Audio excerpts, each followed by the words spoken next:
Estamos de regreso y seguimos platicando con el destacado periodista Jorge Ramos sobre su más reciente libro, Los Presidenciables.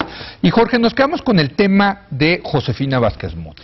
Tiene la gran opción, el gran reto histórico, como Hillary Clinton lo tuvo en su momento, de cambiar a México y de convertirse en la primera presidenta de México. El problema es que cuando le pregunto a Josefina Vázquez Mota si quiere ser presidenta, se tarda muchos segundos en decirme sí quiero ser presidenta, y luego tiene a pesar de tener las credenciales de haber estado en 2 secretarías, tiene todavía este discurso muy oficialista, muy burocrático, y a menos que salga de ahí, va a ser muy difícil que pueda ganar la candidatura de los grises. Al final, estos grises panistas, ¿quién quiere ser el candidato del presidente? O sea, ¿quién quiere ser el candidato del presidente de los 40,000 muertos? ¿Quién quiere ser el candidato del presidente que no pudo crear 1 millón de empleos al año? ¿Quién quiere ser el candidato del presidente que ha vivido en una de las épocas más violentas desde la Revolución? Me parece que...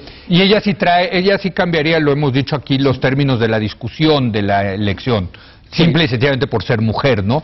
La posibilidad de que esté en la boleta por primera vez una mujer en los 3 partidos grandes con posibilidad de ganar, eso te cambia la discusión de la elección. Me parece fascinante, además, si Nicaragua ha tenido una presidenta, claro. Chile, Argentina, Costa Rica, creo absolutamente que los mexicanos estamos preparados, claro. Pero la pregunta es si ella es la candidata que podría llegar. Tiene que cambiar su lenguaje, tiene que ser mucho más fuerte. Curiosamente, en la entrevista hay 2 momentos con Josefina que son, creo que muy interesantes, telling, como dicen los americanos. Sí. Una es cuando ella me insiste que no le va a temblar la mano frente al narco, para destruir los estereotipos de que ella, por ser mujer, no tendría la fuerza de hacerlo. Y luego, ella no, por supuesto, como panista tradicional, no está a favor del aborto, pero cuando le pregunto si ella apoyaría a su hija en caso de que, por cualquier razón, decidiera abortar, dice que a pesar de todo, la apoyaría. Entonces, estas contradicciones de una panista tradicional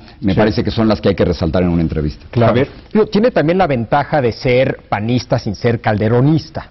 Sí. ¿No? Que eso es la estrategia calderonista o la estrategia que tuvo el presidente Calderón en su momento en relación a Fox, ¿no? Yo tengo una pregunta que tiene que ver con ser cosmopolita. En un mundo globalizado, uno pensa, y tratándose México de un país claramente inserto en esa globalización y con una intensa relación con Estados Unidos, uno esperaría que los candidatos tuvieran ese perfil o un perfil cosmopolita. Global. ¿Lo sentiste en todos ellos, en unos más, en otros menos, en ninguno? Bueno, López Obrador no. No, pero, hay candidatos muy mexicanos y hay candidatos un poco más universales. Pero tienes razón, no lo había visto. ¿Alguno de ellos podría competir en Estados Unidos, por ejemplo? ¿Qué tan distintos son de los candidatos que has entrevistado tú en Estados Unidos? El más moderno de ellos, no por la forma en que se ve, no por la forma en que se comunica, pero es Marcelo Ebrard, que ha entendido la manera europea y norteamericana de gobernar, que es no prometer, sino hacer, ¿no? Entonces, cuando haces un segundo piso, cuando empiezas a hacer y la gente ve que haces, las cosas empiezan a cambiar. En tal sentido, me parece que es el más moderno de todos. Pero a ver, ese me parece una pregunta interesante. Sí. Tú que has entrevistado a políticos, muchos políticos mexicanos y muchos políticos en Estados Unidos, ¿cuál es la diferencia? ¿Hay diferencia o los políticos son políticos en todos lados del mundo? No, tienes razón, es muy interesante porque casi todos se están acercando, pero nuestros políticos aquí en México siguen siendo todavía muy mexicanos. Sí. O sea, y a lo que me refiero es que no están pensando en insertar a México, me parece, en la pelea contra China y contra la India y contra Brasil. Me parece que están pensando todavía en problemas muy domésticos. Y una cosa que me frustró muchísimo de todos ellos es que ninguno de ellos, me parece, es el Obama mexicano. Ninguno de ellos. ¿Cuál es el candidato del cambio? No lo encontré en ninguno de ellos. O sea, ¿cuál es el candidato que...? Lo que pasa es que lo de Obama sí es una cosa que pasa en un país cada... Pero digamos, es una forma de... Dos generaciones, una cosa así. Sí, pero ¿no, ¿dónde está el candidato visionario que va a llevar a México al siguiente paso? O sea, al final de cuentas, la estrategia de todos ellos frente al narcotráfico es muy parecida a la de Felipe Calderón, un poquito más, un poquito menos. No han hecho lo que los colombianos en un momento dado hicieron, no lo están proponiendo. Los colombianos, frente al problema del narcotráfico, le pegaron a los narcos donde más les duele, que es en el bolsillo. Luego empezaron se olvidaron de 2.600 agencias de policía que tenemos en México, crearon una Policía Nacional, no lo estamos haciendo en México, y al final empezaron a liberar ciudades, ¿Cuándo liberamos Cuernavaca? ¿Cuándo liberamos Monterrey para que no haya un muerto? ¿Cuándo liberamos Ciudad Juárez? Esas propuestas que los colombianos hicieron, por ahora yo no las estoy escuchando en los candidatos. De todos los políticos mexicanos que has entrevistado, ¿cuál es el que dices, caray, este es el que más me ha impresionado? No de los 6 que tienes acá, incluyendo los 6, pero incluyendo los expresidentes que también están acá. Yo creo que un personaje fascinante para entrevistar es siempre Carlos Salinas de Gortari. ¿Sí? Yo creo que sí, porque el mismo Octavio Paz me tocó entrevistarlo antes de su muerte, me decía, la función de Carlos Salinas de Gortari fue la modernidad, tratar de insertar a México en la modernidad. Al final es injustificable que durante su presidencia su hermano se haya enriquecido. No, bueno. Al final es injustificable que hayan aparecido estos pasaportes falsos, sí. Y me parece increíble todavía que él y Zedillo estén peleando la crisis del 94. Pero más allá de eso, hay cosas, incluyo una entrevista con Carlos Salinas de Gortari, sí, en que le digo, usted vive como millonario, y se molesta, pero me molesta a mí, como mexicano, darme cuenta que los expresidentes viven como millonarios y cuando le sumas los salarios, no te da. O sea, todos tienen puestos políticos durante toda su vida, y ¿por qué nuestros exfuncionarios viven como multimillonarios? No me parece que está bien. Parte de las preguntas incómodas que le haces a Salinas tienen que ver con lo de Colosio, ¿no? Que si sabía, no sabía, en fin. Que si estuvo involucrado. Estuvo involucrado. Había que preguntarle. ¿Tú crees que estuvo involucrado? Digo, al margen de que le hiciste la pregunta y creo que se valía la una vez porque está no sé, ahí afuera. No, sí, o sea, no sé, pero yo tenía que preguntarle si él había tenido que ver algo con la muerte de Colosio. Y se enoja y se molesta y dice que él es uno de los que más ha perdido. Pero al final de cuentas, mi trabajo no es creerle o no creerle. Mi trabajo es solo hacer las preguntas, ¿no? ¿Pero te convenció a ti? ¿O? No me atrevo ni a contestarte eso, porque mi trabajo era nada más hacer la pregunta, ¿no? Y no sé. No sabe. No sé, la verdad. No. Javier. Aquí mucha gente ha empezado a criticar a los medios por hacer tal vez demasiadas preguntas. Yo entiendo perfecto la idea de que la función es hacer esas preguntas y que es un poco evitar abusos del poder, como tú dices en el libro. La pregunta que muchos se harían, bueno, ¿y quién nos protege de posibles abusos del periodismo y de periodistas? ¿Quién vigila al vigilante? Yo creo que la gente nos está vigilando. Y al final de cuentas de lo que se trata es que me creas. O sea, si yo llevo 20 y tantos años haciendo noticias, pero si al final yo doy una noticia y no me crees, ya no sirvo para absolutamente nada. O sea, lo único que yo tengo como periodista es mi credibilidad. Si yo la comprometo al aceptar una agenda, al aceptar línea, al aceptar presiones de quien sea, pierdo la credibilidad. Y de eso se trata. No se vale preguntar por preguntar, pero para eso hacemos la investigación. Yo creo que tengo que saber más del entrevistado antes de la entrevista y demostrárselo ahí, ¿no? Claro. ¿Crees que sigue habiendo en ese sentido mucha diferencia entre el periodismo de Estados Unidos y el periodismo mexicano? Yo creo que en parte sí, porque yo en los Estados Unidos estoy en una especie de trinchera. Con la primera enmienda de la Constitución, yo sé que ustedes no me van a creer y que la gente no me va a creer, pero los dueños de mi compañía en los Estados Unidos y el director y el presidente de mi compañía por 20 años nunca han bajado a la sala de redacción a decirme esta noticia va o esta noticia no va. Tengo absoluta libertad.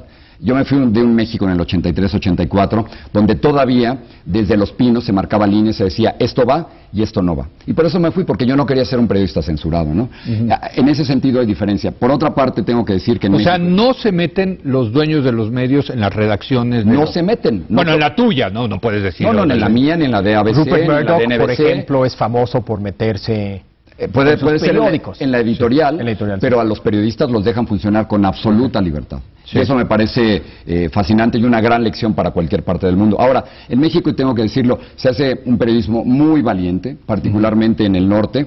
Ahí el libro se lo dedico a los periodistas que han muerto. Y creo que tenemos periodistas, mujeres, muy valientes, que en este momento están marcando la línea de lo que se debe hacer y lo que no se debe hacer en el periodismo, ¿no? Pero entonces sí sientes que este es un periodismo que está cambiando en México. Ha cambiado. O sea, muchísimo. El periodismo en México ha avanzado muchísimo, pero todavía nos matan por decir las cosas que hacemos. Pero también ha cambiado mucho en Estados Unidos, Jorge. O sea, por ejemplo, en el libro dices que el peor crimen de un periodista es ser aburrido.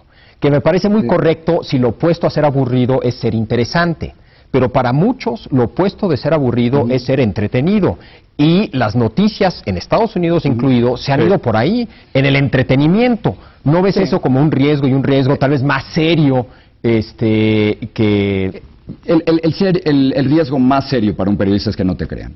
El riesgo más serio es que te vean vinculado con un partido, con una corporación, con un sindicato y que estés vendido. Que tienes agenda. Sí, que tienes una agenda. Y entonces, yo creo que por eso los presidenciales aceptaron hablar conmigo, porque saben que yo no tengo partido político ni agenda y que voy a hacer las preguntas que quiera y que no me voy a quedar callado, al igual que muchos otros periodistas, ¿no? Pero toma el caso, por ejemplo, de cómo vienen cayendo los ratings de las noticias en las cadenas abiertas. Las noticias están yendo más, sí, en Estados Unidos, a los canales especializados.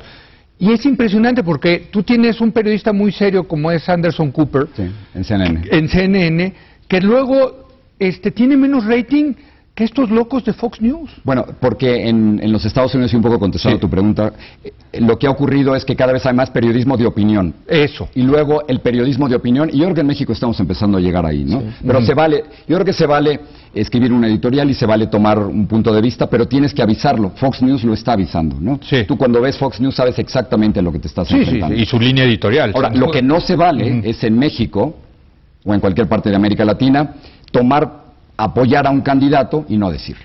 Y entonces los periodistas que lo hacen pierden inmediatamente credibilidad en ese momento. Ahora, los periódicos en Estados Unidos, un día antes de la elección o 2 días antes de la elección, toman una postura. Sí, pero la editorial, ¿eh? Cuidado. La editorial. O sea, no los periodistas individuales. El New York Times toma una posición, el Wall Street Journal toma una posición, pero los periodistas no toman partido.